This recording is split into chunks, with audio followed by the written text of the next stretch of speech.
The Zimbabwe-Museum of Human Sciences.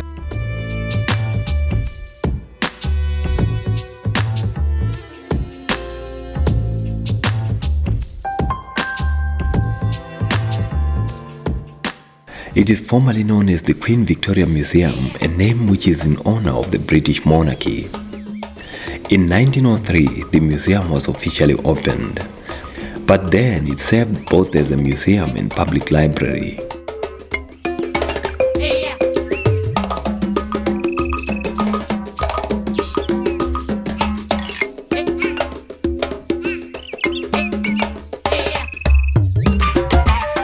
Spectacular animal sculptures by the museum pool adds to the royal beauty of the building's architectural design.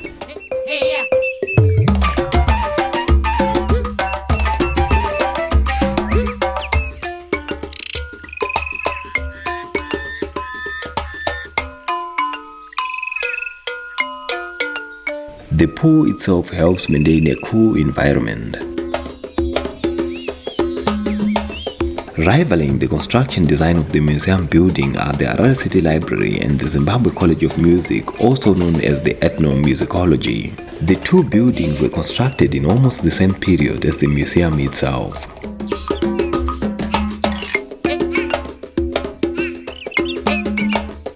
Over 6 decades of its initial existence, the museum thrice shifted its location.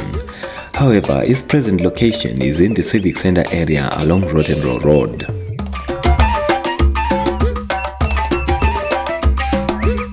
Archaeological findings exhibited in the Zimbabwe Museum of Human Sciences provide fascinating accounts and comprehensive evidence about the immemorial evolution of the humankind.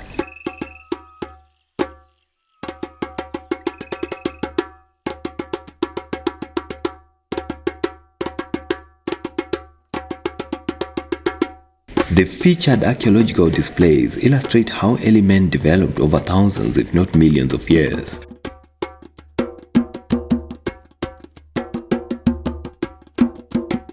Collections of heritage discoveries from various excavation exercises across the country are well preserved in the museum. These provide lifetime opportunities for visitors to the museum to learn, for instance, how the early men developed and adopted skills to customize ordinary stones into tools.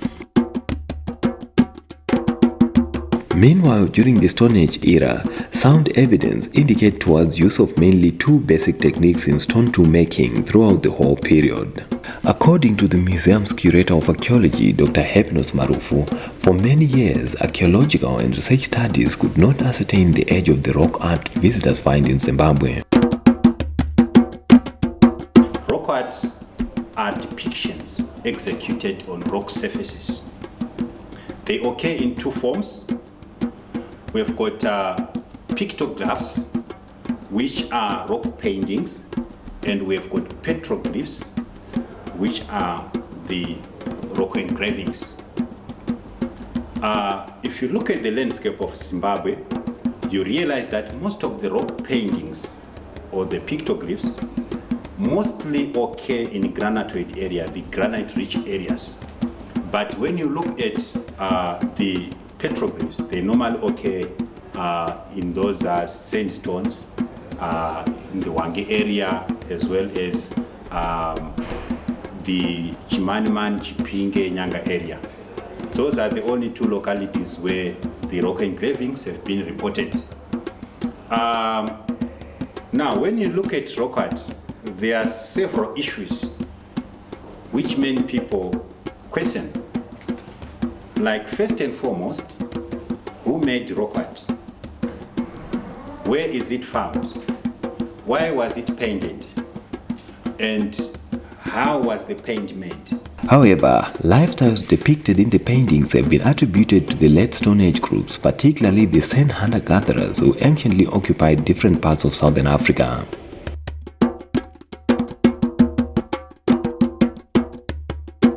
The rock paintings we find in southern Africa are attributed to the San hunter-gatherers.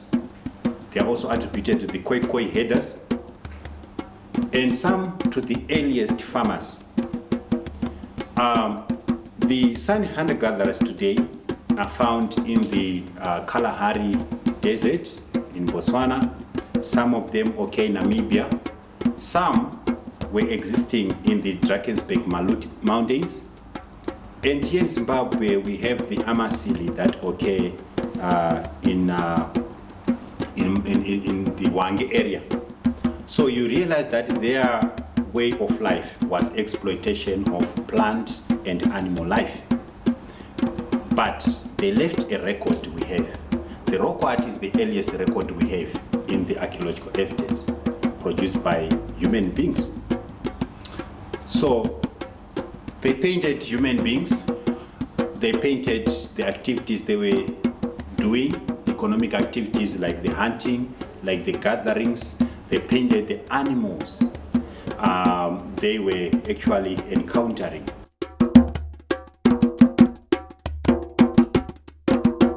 Using little effort to secure shelters of their own, the Sen, also known as the Bushmen, had some phenomenal abilities to adapt to the extreme environments they existed in.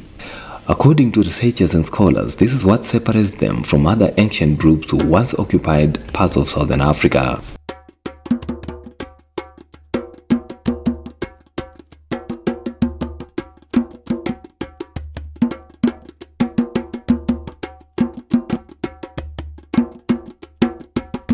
In the ethnography section, the museum has an affluent collection of a wide range of cultural pieces representing different lifestyles by ethnic groups in Zimbabwe. Welcome to the ethnography section of the Zimbabwe-Museum of Human Sciences, where we take care of in excess of 8,000 ethnographic objects that have been collected from various geographical and cultural community. So indeed, we are proud custodians of Zimbabwe's cultural heritage in its diversity. Just as a quick highlight, we have goblins in our collection. We have unique drums, including the famous Ngoma Lungundu, which has been linked with the biblical Ark of the Covenant. And these objects are not only telling a story about the peopling of Zimbabwe, but also about various events that have happened, that have shaped our country's politics, our country's even belief system. The recreation display of the Shona village is one which almost if not all visitors to the museum would not afford to miss. This is our Shona village. Where I am standing is what we call Gota in Shona. And the Gota used to house boys who would take security of the village in the absence of the father. So as you can see, as I enter inside there are some utensils inside. We are inside the Gota, the house for the boys. What I am pointing at is what we call Gutsa, where during the night they would put it above their heads or above their body. And then underneath there's what we call in Shona Rukukwe. Rukukwe was there to prevent moisture since the floor was made of clay. We also have these traditional arrows. So they were there as defensive weapon. Say the parents were not at home. These were used to prevent intruders from probably stealing their cattle, whatever, their sisters. And I'm sure you're aware that we girls were protected by boys. Then above all, we had also this bow and arrow, which the boys also used as a hunting tool and also probably as a defense tool during the night. But here we have women doing their day-to-day course. And as you can see, we have different utensils. As an example, we have what we call in Shona Rusero. It was used for carrying what we would call the traditional rapoko. And then apart from that, we have what we call in Shona Squanda. This was used for storage during the pounding era. And then, as you can see, we have this upper grinder. It was the one which was used to smoothen or to grind this rapoko into what we call today mill, right? Then, apart from that, as you can see, we also have this woman is using a pestle to pound some of the cereals. These are drought-resistant cereals, which during those era they were the very, very much common type of grain used to cook what today we can link to as sata. Right. Then behind this woman, we have what we call HARARE.MANY. What part of the utensils here are, as an example, this is what we call musika, used to mix meal whilst they were cooking further. And then we have what we call the traditional clay plate. This was used for putting sadza for both men and women. And then apart from that, we have what we call in Shona mugwaku. This was like today what we call spoon. And then we have also this wooden ndiro. This was used mostly to give the elder men sadza. So this, as you can go, if you go right around the country, this is found. Then underneath, as you can see, we have what we call gati. This was used to store water in bulk, so that when women wanted to probably wash the place, both the wood and the clay, they would use water from this bulk, pot. Where I'm standing is what we now call in English kitchen, but in Shona it's known as bikiro. This formed part and parcel of the compound, but became one of the most important structures because it has various components inside. This house was used for dual purposes. One, when girls had no accommodation, they would sleep inside the kitchen or bikiro, where they were surrounded by one gota and the other one sikiro, where the father and mother used to sleep. Why? Because of security reasons.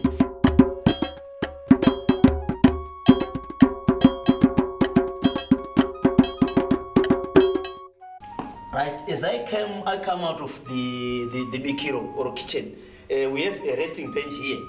As you can see, this used to accommodate visitors.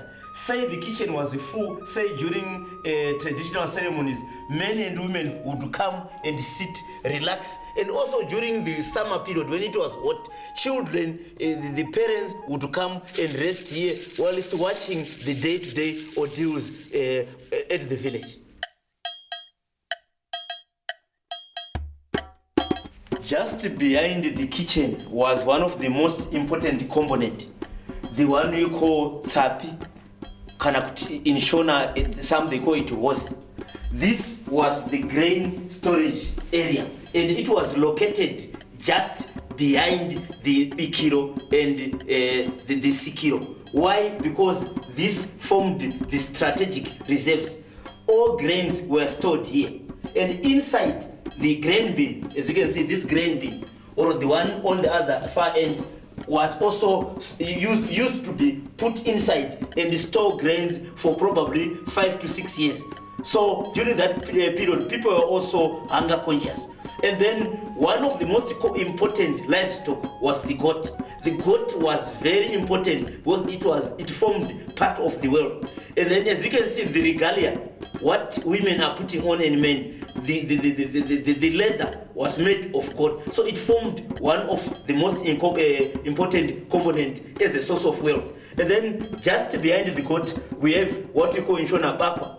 Bakwa was used as the storage for firewood. As you can see, it's just located proximity to the kitchen, where women mostly used to cook. So the bakwa is located right near the kitchen. Then apart from that, we have what we call chitsenze.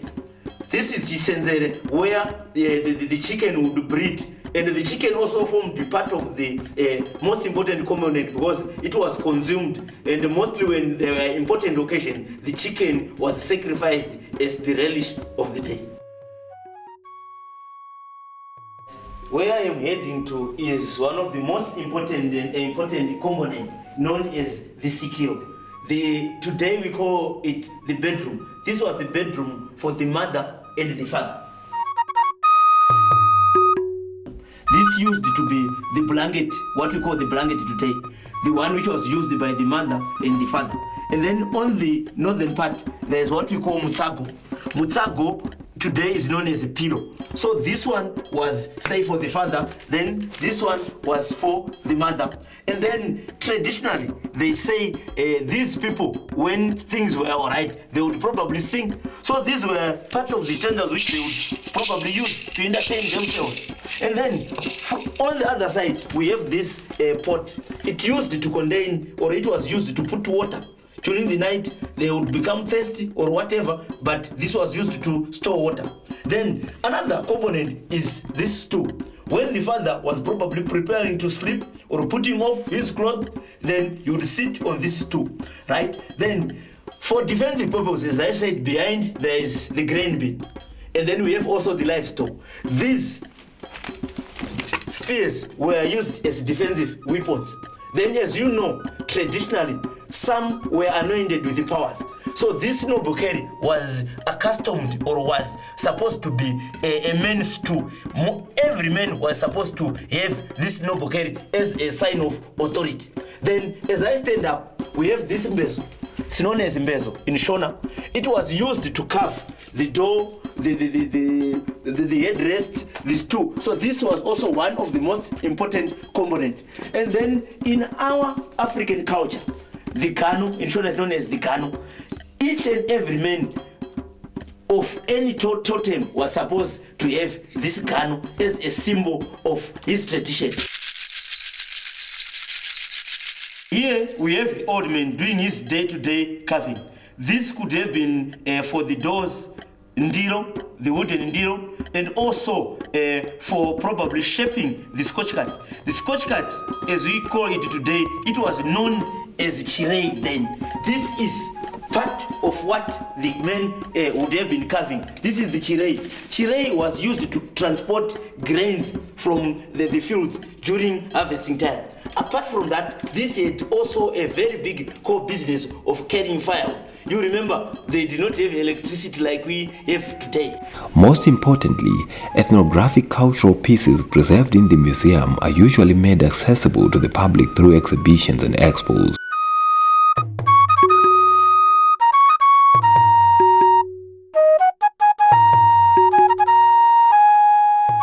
It is relatively unusual for one to believe that ancient and most certainly alien creatures like dinosaurs once existed in some parts of Zimbabwe.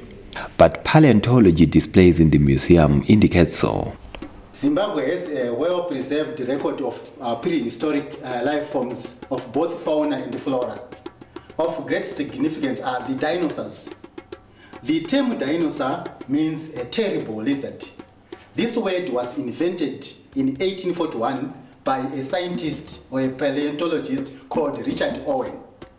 Zimbabwe is not exclusive in the information of dinosaurs. So far, people have discovered 5 remains of different types of dinosaurs in this country. In the Nyamandlof area, as well as in Manapus, people discovered the remains of a dinosaur called Synthesus rhodesiensis. The name originated from Rhodesia. These were gregarious. They moved in flocks and they were bipedal. Their bodies were covered with feathers, probably to protect the dinosaurs from the extreme desert heat. On an island in Lake Kariba, people also discovered the remains of a very large dinosaur. And they named the dinosaur Vulcanodon caribensis, of course from Kariba. Vulcanodon caribensis was a very large dinosaur, more than 10 meters long, and it weighed several tons. In the Chewore area, the remains of Allosaurus, another dinosaur, were discovered. Chewore also has the largest track record of dinosaurs. The other 2 dinosaurs whose remains were also found in Zimbabwe are Mesospondylus and Brachiosaurus. The diverse specimen of aqualife preserved here adds to the museum's rich collections for its natural science section. Animal and bird life in any given society helps scholars understand people's culture and their natural surroundings. Spectacular exhibitions in the museum's natural science section contain and present some intriguing exemplary collections of live bird and animal species. But it can only be better explained by veteran taxidermist Mr. Tafre Isango how these birds and animals are dissected and prepared for preservation in the museum. Welcome to Natural Sciences Department at the Museum of Human Sciences, where we actually care for animals and birds like this lion which we've got. These are skinned, then the skin is dried and tanned. Then after that, then the artificial body is built. After the mounting of the artificial body and the tanning of the skin, then we go to look for artificial eyes, exactly like the lion's eyes, which will be actually painted inside. Then after that, we've got to take those artificial body, then we try it on the skin and see if it fits in. Then definitely we've got to now sew it up after tanning the skin. Then we try to position the whole animal into the right position so that people who actually see it is real. That applies the same to our birds. When we get them, we've got to skin them, blot off the blood, wash it totally so that it remains clean, so that it doesn't actually distort the whole image of its livelihood. So by so doing, we've got to skin it, dissect it on the belly. After skinning on the belly, then we've got to remove all the intestines, then the artificial, the meat from that tiny small little hole. After removal, then we've got to make an artificial body again, then we push it in. Then we look for artificial eyes and the borax for preservative so that it will last at least more than 100 years before it goes up. The open habitat section found in the museum is a recreation of the natural forest and its elements. It illuminates the interaction of human beings and natural world.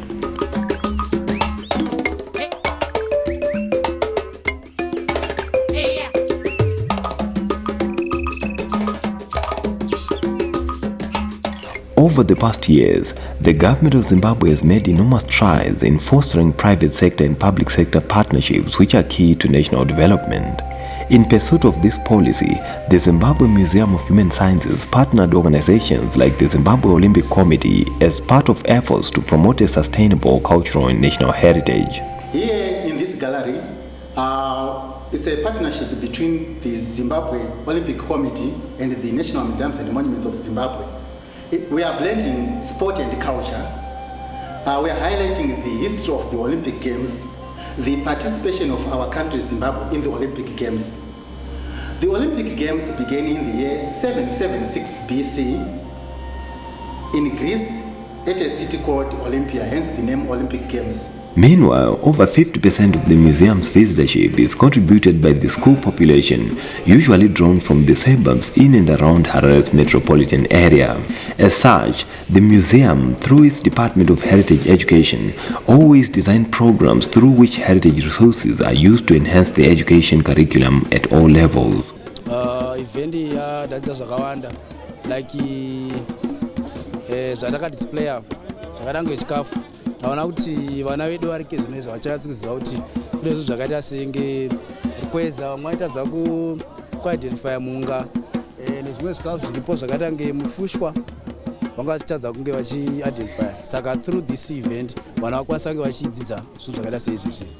This year marks exactly 114 years since the Zimbabwe Museum of Human Sciences came into being.